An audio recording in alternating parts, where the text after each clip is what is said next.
Nunca imaginé que todo cambiaría esa mañana gélida mientras hurgaba en la basura detrás del restaurante de don Ricardo, con los dedos entumecidos y el estómago vacío. «¿Alba Mendoza?», dijo una voz tranquila a mis espaldas. Me giré lentamente, con el paquete de lasaña todavía en mis manos, y me encontré con un hombre elegante, con un traje impecable que sostenía un maletín negro. «Tengo noticias que cambiarán su vida. Tiene una herencia de $50 millones. Pero antes de continuar, asegúrate de ya estar suscrito al canal y escribe en los comentarios: ¿desde dónde estás viendo este video? Nos encanta saber hasta dónde están llegando nuestras historias. Tengo 64 años y hace 6 meses recogía restos de comida en los contenedores de los restaurantes.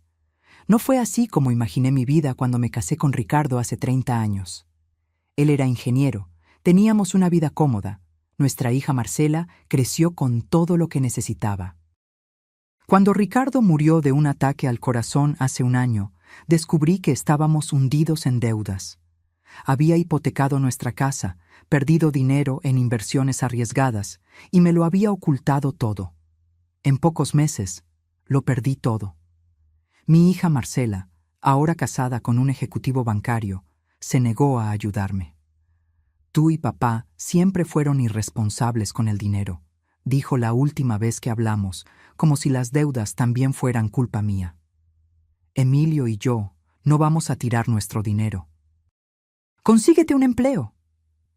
Pero, ¿quién contrata a una mujer de 64 años sin título universitario? Trabajé como secretaria antes de casarme. Luego me dediqué a la familia. Mis años de experiencia como ama de casa no contaban para nada en los currículos. Intenté empleos de vendedora, limpiadora, recepcionista. Nada. Cuando el banco tomó la casa, fui a un refugio. Después de 2 semanas, cuando mis pocos ahorros se acabaron, empecé a dormir en bancas de parques. Fue así como me volví invisible. La gente pasaba a mi lado en la calle como si yo fuera un poste, un obstáculo que esquivar. Aprendí las reglas no escritas de la calle. ¿Qué contenedores tenían comida todavía buena? ¿Qué parques eran seguros para dormir? ¿Cómo lavarme en baños públicos sin llamar la atención? Aquella mañana comenzó como tantas otras. Me desperté temblando de frío bajo mis cartones. Guardé mis pocas pertenencias en la mochila gastada que llevaba a todas partes y caminé 3 cuadras hasta el restaurante de don Ricardo. Él abría a las 7 a.m. para el desayuno y a las 9 a.m. tiraba los panes del día anterior. Siempre había algo bueno allí. Estaba justo tomando un paquete de pan todavía cerrado cuando escuché esos pasos detrás de mí. Pasos firmes, de zapatos caros. Me giré, preparada para ser expulsada o insultada, como ya había ocurrido tantas veces. Pero el hombre parado allí, de traje gris oscuro y corbata roja, solo me miraba con una expresión neutra. «¿Alba Mendoza?». Mi corazón se aceleró. Nadie me llamaba por mi nombre hacía meses. En la calle, yo era solo señora en los días buenos o vagabunda en los malos. ¿Quién pregunta?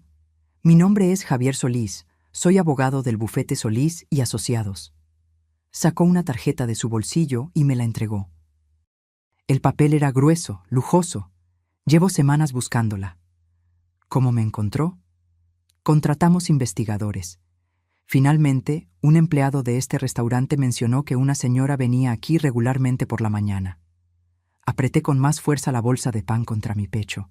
¿Qué quiere conmigo? No tengo dinero si es un cobro. Al contrario, señora Mendoza, estoy aquí para informarle que su hermano, Fernando Mendoza, falleció hace un mes en Lisboa. Fernando, mi hermano mayor. No nos hablábamos hacía casi 20 años, desde aquella terrible pelea en el funeral de nuestros padres. Se mudó a Portugal y nunca más tuvimos contacto. Ni siquiera sabía que había muerto. «Lo siento», murmuré, sin saber qué sentir. Éramos tan cercanos en la infancia, pero la vida nos separó. «Su hermano dejó un testamento», continuó el abogado. «Usted es la única heredera de todos sus bienes. El valor total del patrimonio, después de impuestos y tasas, Es de aproximadamente 50 millones de dólares. La bolsa de pan se resbaló de mis manos y cayó al suelo. 50 millones de dólares. Más dinero del que jamás había imaginado. ¿Es esto algún tipo de broma cruel? Mi voz salió más débil de lo que pretendía. No, señora. Su hermano hizo fortuna en el sector inmobiliario en Portugal. Nunca se casó ni tuvo hijos. Le dejó todo a usted.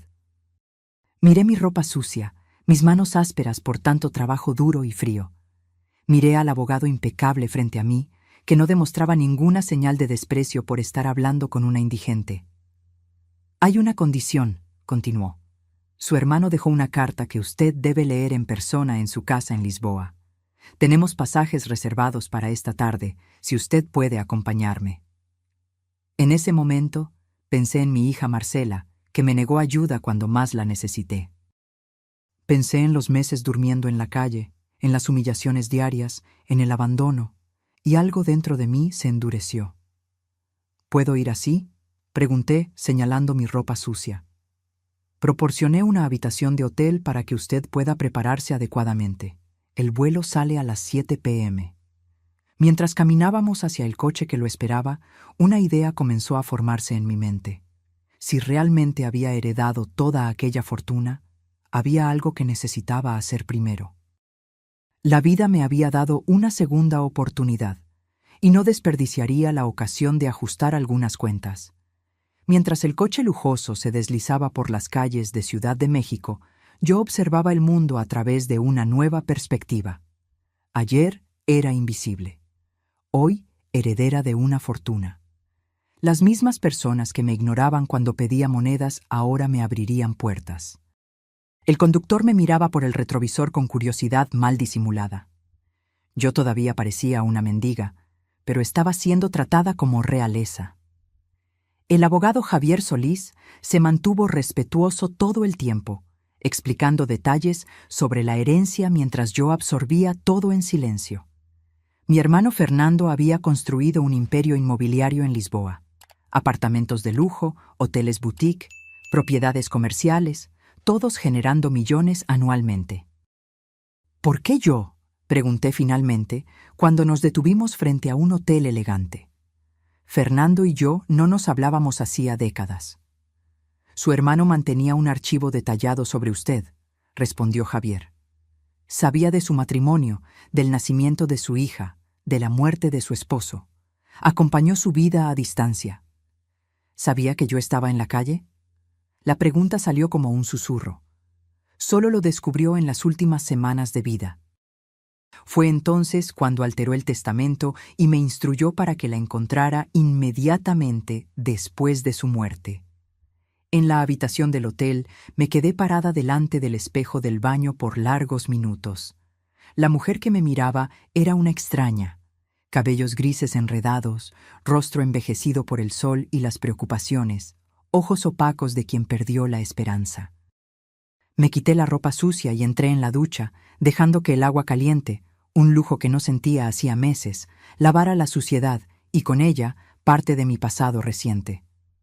El hotel había proporcionado ropa para mí, básica, pero limpia y de la talla correcta. Mientras me vestía, pensaba en Marcela. Mi única hija, a quien había criado con tanto amor, me dio la espalda en el momento más difícil de mi vida. No puedo comprometer el futuro de mi familia por culpa de sus errores, había dicho ella, negándome un lugar en su espaciosa casa. Su esposo, Emilio, estaba a su lado, con los brazos cruzados como un guardia de seguridad. Hay refugios para personas en su situación. La semana siguiente a mi desalojo, pasé frente a su casa. Vi a Marcela y Emilio entrando en el BMW nuevo, riéndose de algo. Marcela llevaba un bolso que yo sabía que costaba miles de pesos. Escondida detrás de un árbol, observé mientras partían para otro día cómodo, sin preocupaciones. Esa noche, dormí en una banca de parque, encogida por el frío. La vida en la calle me enseñó muchas lecciones, pero la más dolorosa fue descubrir a quién realmente le importaba. No fueron los amigos de las cenas elegantes que Ricardo y yo solíamos dar. No fue mi propia hija. Fueron personas como doña Lupe, una señora que también vivía en las calles y compartió conmigo su manta en una noche particularmente fría. Fue don Ricardo, que a veces olvidaba un sándwich envuelto en la parte superior del contenedor, donde yo pudiera tomarlo fácilmente. Mientras el abogado y yo cenábamos en el restaurante del hotel, elaboré mi plan. Antes de ir a Lisboa, necesitaba hacer una visita. Señor Solís, necesitaré mejor ropa para mañana, dije, saboreando la comida más decente que tuve en meses. Y me gustaría posponer nuestro viaje por un día, si es posible. Ciertamente. ¿Puedo preguntar el motivo? Tengo asuntos pendientes aquí, respondí simplemente. A la mañana siguiente, con ropa nueva y el cabello arreglado por un estilista del hotel, parecía otra persona. El conductor me llevó a la dirección que había memorizado, a pesar de nunca haber estado allí, la oficina donde Emilio Castro, esposo de Marcela, trabajaba como director financiero. Entré en el imponente edificio con confianza renovada. En la recepción anuncié: Alba Mendoza para ver a Emilio Castro. Dígale que soy su suegra. La recepcionista me miró con sorpresa. Claramente Emilio nunca había mencionado una suegra, pero hizo la llamada. Minutos después, Emilio apareció en el lobby, el rostro una máscara de shock cuando me reconoció. ¿Alba? ¿Cómo? Miraba mi ropa nueva, mi cabello arreglado, completamente confundido. Necesitamos hablar, Emilio. Asunto de familia. Me condujo a su oficina, visiblemente incómodo. Me senté delante de su escritorio, observando las fotos enmarcadas. Marcela y él en viajes lujosos, en fiestas elegantes. En una de ellas reconocí el collar que había sido de mi madre, una de las pocas herencias que dejé para Marcela cuando lo perdí todo. Emilio, vine a hacer una propuesta de negocios. ¿Propuesta? Alba, con todo respeto, usted estaba viviendo en las calles hace unas semanas. ¿Qué tipo de propuesta podría tener?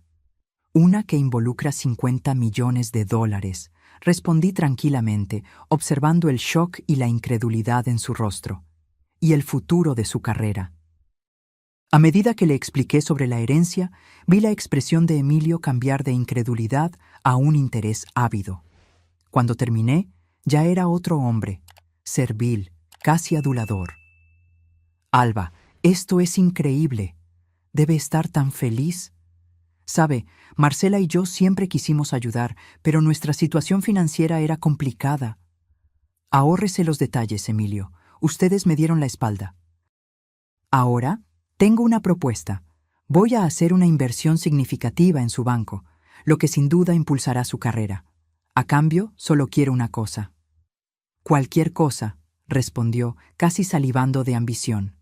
Una cena en su casa, esta noche, con Marcela, por supuesto, y algunos amigos seleccionados que deben invitar. Le entregué una lista con nombres cuidadosamente elegidos, personas importantes en su círculo social. Claro, no hay problema. Marcela estará encantada de recibirla. Dejé la oficina con la promesa de Emilio de organizar todo. Ni siquiera cuestionó el motivo de la cena. $50 millones tienen el poder de eliminar preguntas inconvenientes. Esa tarde, compré un vestido elegante en una de las tiendas más caras de Ciudad de México. Elegí joyas discretas, pero de calidad indiscutible. Me preparé cuidadosamente, como un general antes de la batalla. La mujer que se miró en el espejo antes de salir ya no era la indigente desesperada, era alguien con poder. Y yo usaría ese poder para enseñar una lección que ninguno de ellos jamás olvidaría. Cuando el conductor se detuvo delante de la casa de Marcela esa noche, respiré hondo y sonreí. La venganza, dicen, es un plato que se come frío, y el mío estaba perfectamente helado. Cuando toqué el timbre de la casa de Marcela y Emilio, mi corazón latía fuerte. No de nerviosismo, sino de anticipación. La puerta se abrió y allí estaba ella, mi hija, impecablemente vestida con un vestido negro, cabello y maquillaje perfectos. Sus ojos se abrieron de par en par al verme. «Mamá, ¿qué? Emilio me dijo que vendrías, pero no lo creí». Me examinaba de arriba abajo, claramente confundida con mi transformación. «Hola, Marcela». Mantuve mi voz tranquila, controlada. «¿Puedo pasar?». Se apartó, permitiendo mi paso. El interior de la casa era exactamente como imaginaba: muebles caros, obras de arte en las paredes, todo perfectamente ordenado. Emilio apareció en el hall, ahora todo sonrisas y atención. «Alba, bienvenida a nuestra casa». Se inclinó para darme un beso en la mejilla, como si fuéramos viejos amigos. Marcela todavía me miraba con desconfianza. Emilio me contó una historia absurda sobre una herencia. ¿Es verdad? Perfectamente verdad. Mi hermano Fernando falleció y me dejó todo. Aproximadamente $50 millones. Observé su rostro pasar por una serie de emociones: incredulidad, shock y finalmente algo que reconocí inmediatamente: arrepentimiento calculador. «Mamá, qué maravilla». De repente me estaba abrazando. «Estoy tan feliz por ti». Acepté el abrazo sin devolverlo, sintiendo el perfume caro que ella usaba. Este era el mismo perfume que ella usaba el día que me dijo que buscara un refugio. La sala ya estaba llena de invitados, colegas de trabajo de Emilio, algunos vecinos ricos, amigos del club. Todos me miraban con curiosidad, tratando de entender quién era aquella mujer elegante que causaba tanto alboroto. Emilio pronto hizo un anuncio, presentándome como su querida suegra, que había regresado de una larga temporada en el extranjero. La mentira salía fácilmente de sus labios. Nadie necesitaba saber que, hasta ayer, yo dormía en una caja de cartón. Durante la cena, sentada a la cabecera de la mesa como invitada de honor, observé la danza social a mi alrededor. De repente, yo era fascinante. Personas que habrían cruzado la calle para evitar a una indigente ahora pendían de mis palabras, se reían de mis chistes más simples. Marcela estaba radiante, actuando como la hija dedicada. «Mamá siempre fue tan independiente», decía a los invitados. Después de que papá falleció, decidió viajar, encontrarse a sí misma. Cada palabra falsa era una puñalada, pero yo sonreía y bebía mi vino, esperando el momento justo. Fue durante el postre que Emilio, ya embriagado por el vino y la perspectiva de los millones, hizo el brindis. «A mi maravillosa suegra, Alba, que nos honra con su presencia y, pronto, con una asociación de negocios que transformará nuestras vidas». Todos levantaron sus copas. Fue entonces cuando me levanté, copa en mano. «Yo también quisiera hacer un brindis», dije, mi voz clara y firme. «Por la verdad». Un silencio curioso cayó sobre la mesa. «La verdad es algo precioso», continué. «Por ejemplo, la verdad sobre dónde estuve en los últimos 6 meses». Marcela me lanzó una mirada de alerta, pero proseguí. «Después de que mi esposo falleció y descubrí que estábamos endeudados, perdí nuestra casa. Vine a mi hija, pidiendo solo un techo temporal hasta que me recuperara». Emilio palideció. Marcela apretó su servilleta con fuerza. Pero Marcela y Emilio me dijeron que yo era una carga, que no podían comprometer su estilo de vida. Sugirieron que buscara un refugio. Los invitados ahora miraban entre nosotros, incómodos. Pasé los últimos 6 meses viviendo en las calles, durmiendo en bancas de parques, recogiendo comida en los contenedores. Justo ayer estaba hurgando en la basura del restaurante de don Ricardo cuando el abogado de mi hermano me encontró. El shock era palpable. Una mujer dejó caer su copa, que se estrelló en el suelo.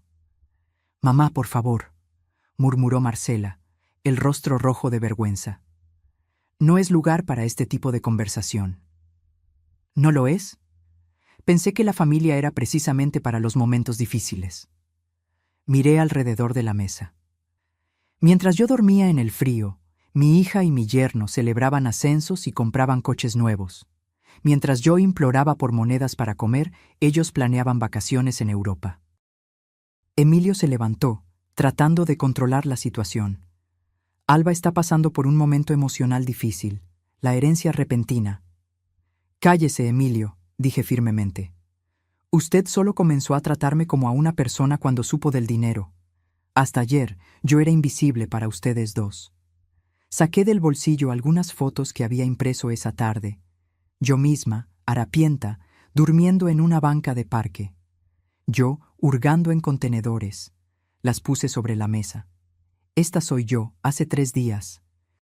Esta es la verdad que ustedes intentaron esconder. El silencio era absoluto ahora. Marcela comenzó a llorar, más de vergüenza que de arrepentimiento. Lo sabía. Vine aquí esta noche para decir adiós, concluí. Parto hacia Lisboa mañana, para recibir mi herencia y comenzar una nueva vida. Una vida sin personas que solo valoran lo que tengo, no quién soy. Tomé mi bolso y caminé hacia la puerta, sintiendo todas las miradas sobre mí. Antes de salir, me giré una última vez. Emilio, no habrá inversión en su banco. Y Marcela, ese collar que usted está usando, el que era de su abuela, es la última cosa que tendrá de mí. Cuando salí a la noche fresca, sentí un peso siendo levantado de mis hombros. El conductor abrió la puerta del coche y antes de entrar, miré la casa iluminada, imaginando el caos que había dejado atrás. La venganza no era tan dulce como yo imaginaba. Era mejor. Porque no se trataba solo de humillarlos, se trataba de reclamar mi dignidad, mi verdad. Y eso, descubrí, valía más que 50 millones. El vuelo a Lisboa a la mañana siguiente fue como entrar en otro mundo. Sentada en primera clase, siendo servida por azafatas atentas, yo reflexionaba sobre cómo la vida puede cambiar tan drásticamente en tan poco tiempo. Hace 2 días, yo dormía entre cartones. Ahora, estaba cruzando el océano rumbo a una nueva vida. Javier Solís se sentó a mi lado, revisando documentos durante parte del vuelo. Eventualmente, guardó los papeles y se dirigió a mí. «Usted durmió poco», observó. «Tengo mucho en qué pensar», respondí, mirando por la ventana hacia el infinito azul debajo. «Y muchas preguntas sobre mi hermano».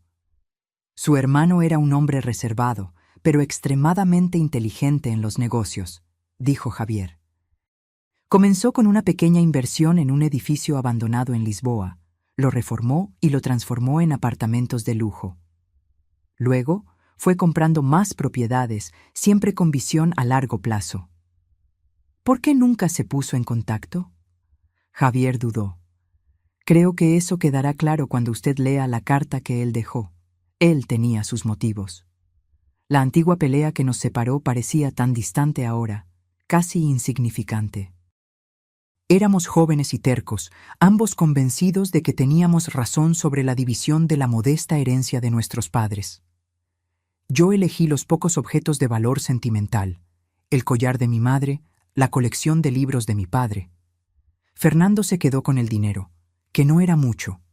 En la época yo lo acusé de ser codicioso, él me acusó de ser ingenua. Aparentemente, él tenía visión para los negocios que yo jamás imaginé. En Lisboa, fuimos recibidos por un conductor que nos llevó directamente a la casa de Fernando, o mejor dicho, a su mansión.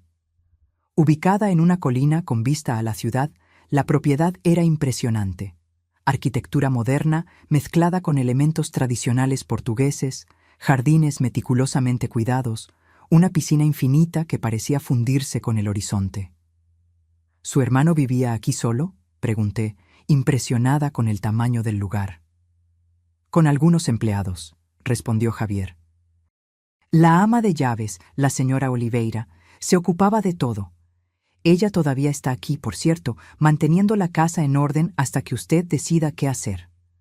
La señora Oliveira nos recibió en la puerta. Una mujer robusta de mediana edad, con una sonrisa cálida. Hablaba portugués con acento fuerte, pero podíamos comunicarnos razonablemente. Su hermano hablaba mucho de usted, me dijo mientras me mostraba las habitaciones de la casa. Tenía su foto en la oficina. De hecho, al entrar en la oficina de Fernando, vi mi propia imagen en un marco sobre el escritorio. Una foto antigua, de antes de nuestro desacuerdo. Al lado de ella, una foto de nuestros padres. Era como si él hubiera mantenido a la familia unida, al menos en fotografías. «Este es el sobre que su hermano dejó para usted», dijo Javier, entregándome un gran sobre sellado. Él pidió que fuera abierto aquí, en su casa. Tomé el sobre con manos temblorosas y pedí un momento a solas.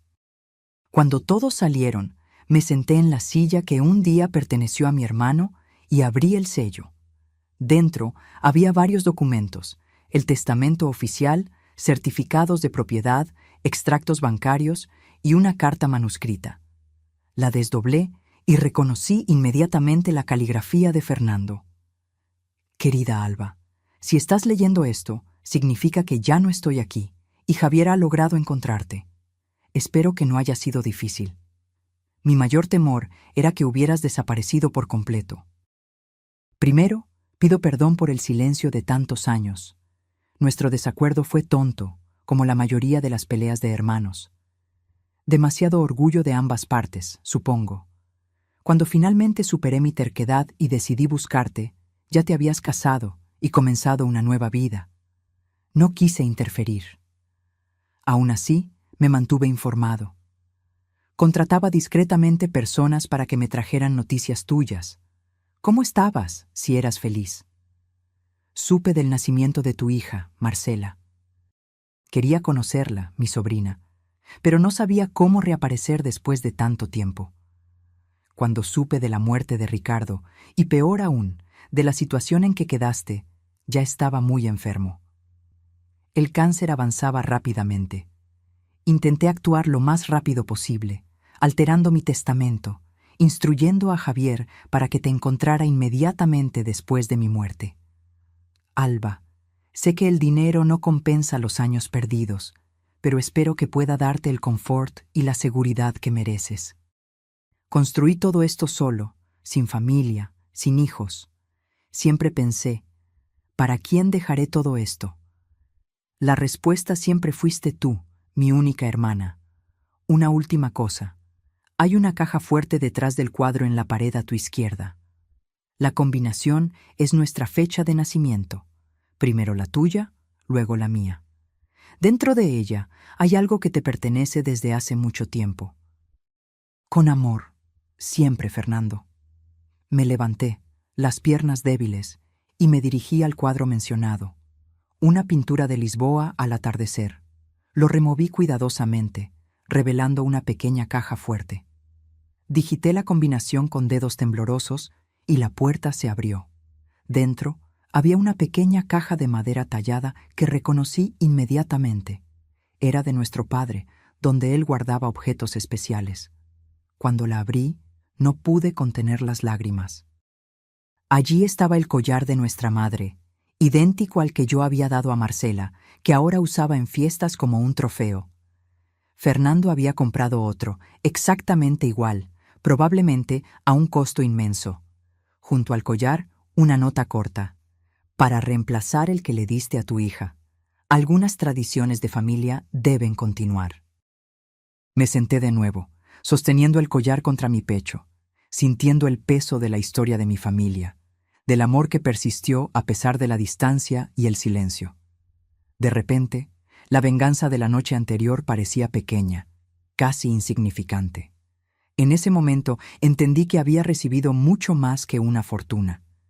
Había recibido una segunda oportunidad, no solo de vivir cómodamente, sino de vivir con propósito. Fernando me había observado durante años, de lejos, sin poder ayudar directamente. Ahora yo tenía la oportunidad de hacer lo que él no pudo, usar esa riqueza para marcar la diferencia. Cuando Javier regresó a la oficina, me encontró con los ojos rojos, pero con una sonrisa serena. Señor Solís, necesito su ayuda para hacer algunas alteraciones a mi nuevo estatus financiero, dije, secando las lágrimas. Quiero crear una fundación. ¿Una fundación, señora Mendoza? Sí. Para ayudar a personas en situación de calle. Personas como yo era hace solo 3 días. Quiero que se llame Fundación Fernando Mendoza. Javier sonrió y asintió. Será un honor ayudarla con eso. Esa noche cené en la terraza con vista a Lisboa, rodeada por la riqueza que mi hermano había creado. Pero mis pensamientos estaban con las personas que había dejado atrás, no Marcela o Emilio, sino doña Lupe, don Ricardo, todos aquellos que habían mostrado bondad cuando yo no tenía nada que ofrecer a cambio. Mi vida había cambiado completamente en 72 horas, de mendiga a millonaria. Pero la verdadera transformación no era externa, era interna. Yo ahora tenía no solo los medios, sino también la motivación para marcar la diferencia. La carta de Fernando, el collar de nuestra madre, el legado de nuestra familia, todo apuntaba a un nuevo camino. Un camino no de venganza, sino de redención. No de acumulación, sino de generosidad. Mirando las luces de Lisboa, hice una promesa silenciosa a mi hermano. Su legado viviría no solo en edificios y cuentas bancarias, sino en vidas transformadas, comenzando por la mía. Los primeros meses en Lisboa fueron un torbellino de adaptación. Había tanto que aprender sobre el imperio que Fernando había construido, propiedades esparcidas por la ciudad, contratos de arrendamiento, inversiones en varios sectores. Javier Solís fue inestimable, guiándome pacientemente por reuniones con gerentes, abogados y contadores. Su hermano era extremadamente organizado, explicó Javier durante una de esas reuniones. Cada propiedad tiene su propio equipo de gestión, cada inversión es cuidadosamente monitoreada. Poco a poco, fui entendiendo el legado de Fernando. No era solo una fortuna, era un testimonio de trabajo arduo, visión a largo plazo e integridad. Todas las personas que trabajaron para él hablaban con respeto. Muchos mencionaron cómo se preocupaba por sus empleados, cómo pagaba salarios justos y se interesaba por sus familias. Su hermano no era solo un hombre de negocios, dijo la señora Oliveira un día mientras me servía té en el jardín. Era un hombre bueno. Cuando mi esposo se enfermó, él pagó por todos los tratamientos. Nunca pidió nada a cambio. Esas historias fueron moldeando mi visión sobre cómo administrar mi nueva fortuna. Fernando había creado riqueza, pero también había cuidado de las personas a su alrededor. Era un ejemplo que yo pretendía seguir. Mientras aprendía sobre los negocios, también trabajaba en la creación de la Fundación Fernando Mendoza. Quería que fuera más que solo distribución de dinero. Quería crear un sistema que realmente ayudara a personas en situación de calle a reconstruir sus vidas. Necesitamos ofrecer no solo refugio, expliqué a Javier y al equipo que estaba formando, sino también dignidad, propósito, herramientas para que puedan levantarse. Estudié modelos de programas exitosos en varias partes del mundo. Recordé mis propias necesidades cuando estaba en la calle. No era solo comida o un techo, sino también respeto, oportunidades, alguien que realmente se preocupara. 3 meses después de mi llegada a Lisboa, recibí un correo electrónico de Emilio. El mensaje era largo, lleno de disculpas ensayadas e intentos transparentes de reconciliación. Entre las líneas, su verdadero motivo era claro. Después de mi revelación en la cena, varios invitados influyentes se habían alejado de él y de Marcela. Su reputación estaba manchada. Además, había sido descartado para un ascenso en el banco. «Somos familia», escribía. «Deberíamos superar nuestras diferencias. Marcela te extraña mucho». Borré el correo electrónico sin responder. 2 semanas después, fue el turno de Marcela. Su mensaje tenía un tono diferente. Había algo que parecía arrepentimiento genuino, aunque mezclado con autodefensa. «Mamá, sé que te decepcioné profundamente. En ese momento, realmente creí que estaba haciendo lo correcto para mi familia. Emilio acababa de hacer una gran inversión en la casa, estábamos con las finanzas ajustadas. Pero eso no lo justifica. Deberíamos haberte ayudado, lo siento mucho». Me quedé mirando esas palabras por mucho tiempo, sentimientos conflictivos luchando dentro de mí. Parte de mí quería perdonar. Después de todo, Marcela era mi única hija. Otra parte recordaba aquellas noches de frío en las calles, las humillaciones diarias, cómo ella me había dado la espalda cuando más la necesitaba. No respondí inmediatamente. En su lugar, continué mi trabajo en la fundación. Comenzamos con un proyecto piloto en Lisboa, un centro que ofrecía no solo comidas y refugio temporal, sino también asistencia médica, orientación psicológica, capacitación profesional y ayuda para encontrar vivienda permanente. 6 meses después de mi llegada, inauguramos el primer centro Fernando Mendoza para recomesos. Invité a autoridades locales, periodistas y, claro, varias personas en situación de calle. La mezcla de invitados causó cierta incomodidad entre los más adinerados, pero ese era exactamente el punto: mostrar que todos merecían el mismo respeto, independientemente de su situación financiera. Durante mi discurso de inauguración, compartí mi propia historia. Hace menos de un año, yo estaba en la misma situación que muchos de nuestros amigos aquí presentes, dije, señalando a las personas en situación de calle que habían sido invitadas con todo respeto. Dormía en bancas de parque, recogía comida en la basura, era invisible para la mayoría de las personas. Una situación que puede ocurrirle a cualquiera, muchas veces por circunstancias más allá de nuestro control. Necesitamos dejar de juzgar y empezar a ayudar. La repercusión fue mayor de lo que esperaba. La historia de la mendiga millonaria, como fui apodada por la prensa, corrió por el mundo. Periodistas querían entrevistas, productores de televisión ofrecían contratos para documentales. Rechacé la mayoría, aceptando solo aquellos que prometían enfocarse en la causa, no en mi persona. Un día, después de una entrevista para una cadena internacional, recibí una llamada inesperada. ¿Alba? La voz era familiar, aunque no la oía hacía meses. Soy Emilio. ¿Cómo conseguiste este número?, pregunté, la voz fría. Marcela está en el hospital, dijo, ignorando mi pregunta. Intentó suicidarse anoche. El mundo pareció detenerse. ¿Qué? ¿Cómo? Pastillas. La encontré inconsciente en el baño. Los médicos le hicieron un lavado de estómago. Está estable, pero... Dejó una carta. Para ti. Tomé el primer vuelo disponible de regreso a Ciudad de México. Durante las largas horas de viaje, mi mente giraba entre preocupación, culpa y rabia. Parte de mí se preguntaba si esto no era otra manipulación, una forma extrema de llamar mi atención. Otra parte temía que fuera verdad, que mi propia hija hubiera llegado a ese punto. En el hospital, Emilio me esperaba en la recepción. Parecía haber envejecido años en pocos meses. Cabellos más grises, ojeras profundas, hombros curvados por el peso de la situación. Está despierta, dijo, pero todavía débil. Antes de entrar en la habitación, me entregó un sobre. La carta que dejó.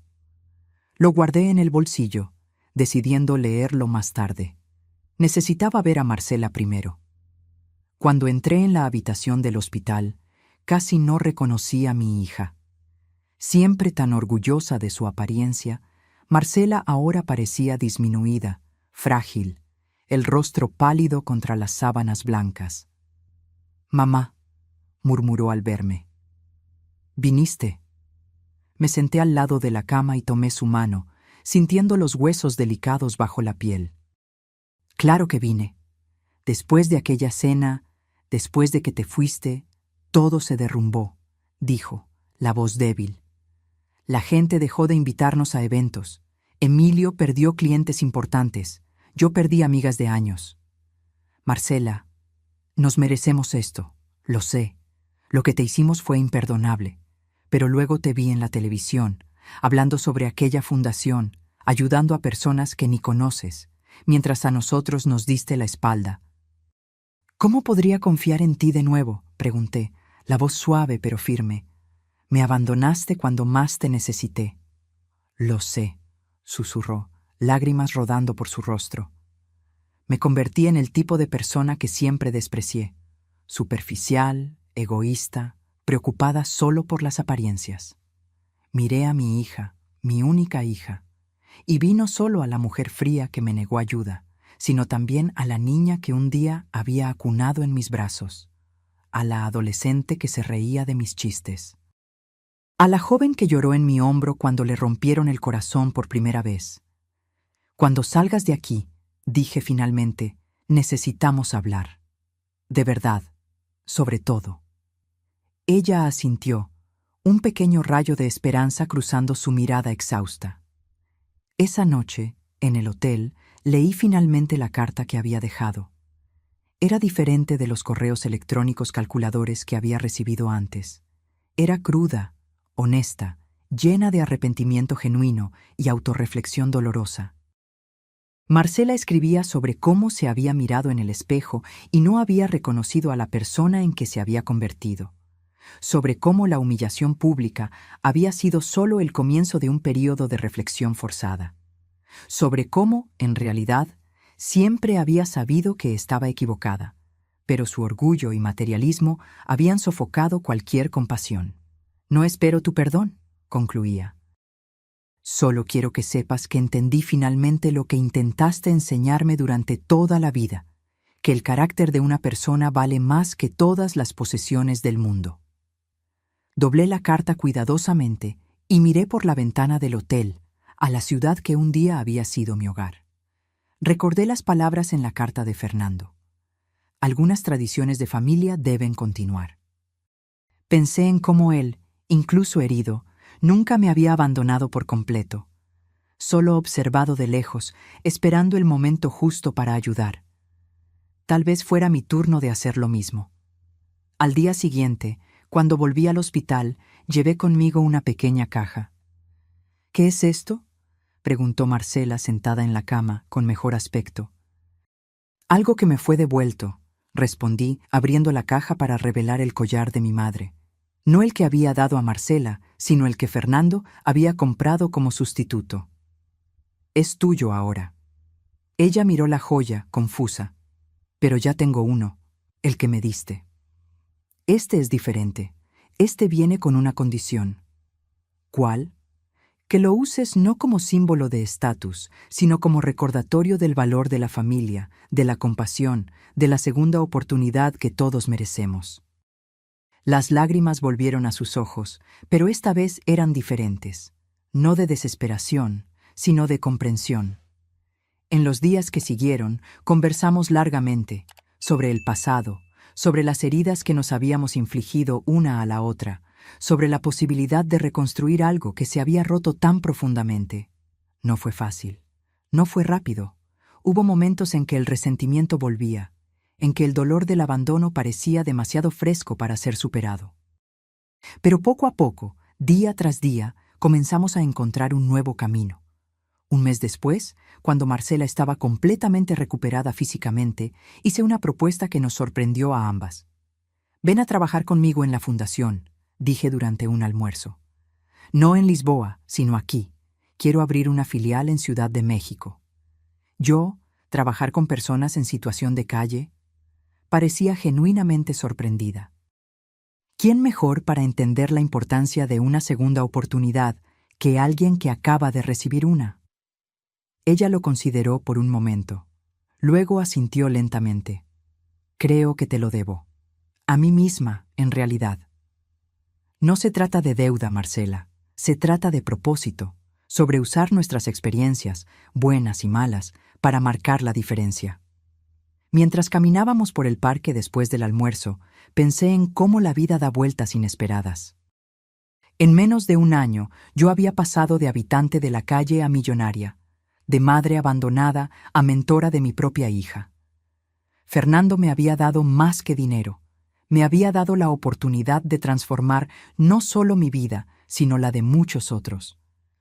«Mamá», dijo Marcela suavemente, interrumpiendo mis pensamientos, «lo siento, por todo». Miré a mi hija, no la mujer fría que me dio la espalda, ni la niña que un día acuné en mis brazos, sino la persona compleja que era ahora, llena de fallas y potencial, como todos nosotros. «Lo sé», respondí, apretando su mano. «Yo también». Y continuamos caminando, no más presas del pasado, sino mirando hacia el futuro. Un futuro que, gracias a un hermano que nunca olvidó, ahora teníamos el privilegio de construir juntas. El primer centro Fernando Mendoza para recomesos en Ciudad de México fue inaugurado exactamente un año después de mi transformación de indigente a heredera millonaria.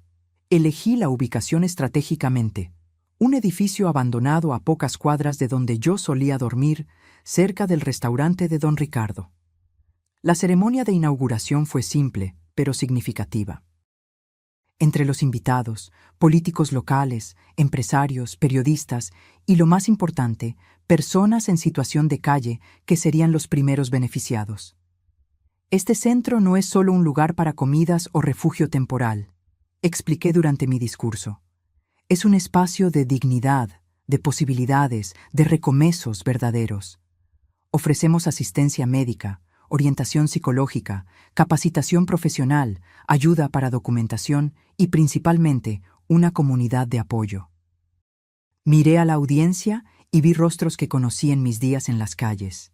Doña Lupe, ahora una de las primeras residentes de nuestro refugio de transición. Don Ricardo, que se había convertido en un socio del proyecto, donando alimentos de su restaurante, y tantos otros que yo había conocido solo por la mirada, por un saludo discreto, por la solidaridad silenciosa que existe entre aquellos que comparten la misma lucha. Marcela estaba a mi lado, supervisando cada detalle del evento. En los últimos meses, ella se había dedicado al proyecto con una intensidad que me sorprendió. Comenzó en la posición más básica, sirviendo comidas, organizando donaciones, escuchando historias, y gradualmente asumió más responsabilidades. Nunca imaginé que tendría una conexión tan profunda con este trabajo, me confesó una noche, después de un largo día. Siempre pensé que esas personas eran diferentes, de alguna forma. Ahora entiendo que la línea que separa nuestras vidas de las de ellas es mucho más tenue de lo que imaginamos. Esa era la lección más valiosa que mi tiempo en las calles me había enseñado y ahora estaba siendo transmitida. Después de la inauguración oficial, cuando la mayoría de los invitados ilustres ya se había ido, nos quedamos solo con nuestros verdaderos invitados de honor, las personas que utilizarían el centro. Servimos una comida especial, no como caridad, sino como celebración compartida. Fue durante esa comida que un hombre se acercó tímidamente a mi mesa. Lo reconocí inmediatamente. Gerardo, un señor que dormía en el mismo parque que yo, que una vez compartió conmigo su último pedazo de pan. «Doña Alba», dijo, con voz temblorosa. «¿Me recuerda?» «Claro que recuerdo, Gerardo». Me levanté y lo abracé sin dudar. ¿Cómo podría olvidar? Cuando usted desapareció de las calles, pensé que había muerto. Muchos de nosotros morimos sin que nadie se dé cuenta. Sus ojos se llenaron de lágrimas. Luego vi su foto en el periódico, una historia tan increíble que solo podía ser verdad. Lo invité a sentarse con nosotras.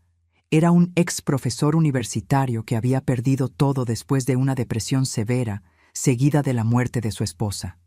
En las calles hacía 8 años, había perdido la esperanza de una vida diferente. «Tengo una propuesta para usted», dije, después de escuchar su historia. «Necesitamos a alguien para coordinar nuestro programa educativo aquí en el centro. Alguien que entienda tanto la educación como la realidad de las calles». Él me miró incrédulo. «¿Yo? Pero hace años que no enseño. Ni documentos tengo ya». «Podemos resolver eso», respondió Marcela, que había escuchado nuestra conversación. «Documentación, ropa adecuada, alojamiento temporal, mientras se restablece. Lo importante es su experiencia y su conocimiento». La expresión en el rostro de Gerardo, esa mezcla de incredulidad, esperanza y dignidad renovada, era exactamente lo que habíamos imaginado para el centro. No se trataba solo de dar cosas a las personas, sino de devolverles el sentido de valor propio, la confianza de que todavía tenían algo que contribuir. En las semanas y meses que siguieron, historias como la de Gerardo se multiplicaron. El centro se convirtió no solo en un refugio, sino en un punto de inflexión en la vida de muchas personas. No funcionaba para todos. Algunos no estaban listos para el cambio, otros enfrentaban desafíos demasiado complejos, pero para muchos era la oportunidad que jamás habían recibido. Un año después de la inauguración del Centro Mexicano, la Fundación Fernando Mendoza ya había ayudado a más de 200 personas a encontrar vivienda permanente y empleo. El modelo estaba siendo replicado en otras ciudades, adaptado a las necesidades locales, pero siempre manteniendo el principio fundamental: tratar a personas en situación de calle con dignidad y respeto, ofreciendo no solo ayuda inmediata, sino herramientas para una transformación duradera. En cuanto a Marcela, nuestra relación continuó reconstruyéndose, ladrillo a ladrillo. No era perfecta. Había momentos de tensión, recuerdos dolorosos, dudas sobre la sinceridad del cambio, pero estaba evolucionando. Emilio, por otro lado, terminó saliendo de escena. Su matrimonio no resistió las presiones y transformaciones de los últimos meses. Él nunca entendió realmente por qué esto se volvió tan importante para mí, explicó Marcela cuando me contó sobre la separación. Para él, era solo una forma de recuperar el estatus perdido, de limpiar nuestra imagen. Para mí, se convirtió en mucho más. En una tarde tranquila, mientras revisábamos informes de progreso en la oficina del centro, Marcela me hizo una pregunta que había estado guardando durante mucho tiempo. «Mamá, ¿me perdonaste de verdad? ¿O solo me estás tolerando por causa del trabajo?» Detuve lo que estaba haciendo y miré a mi hija.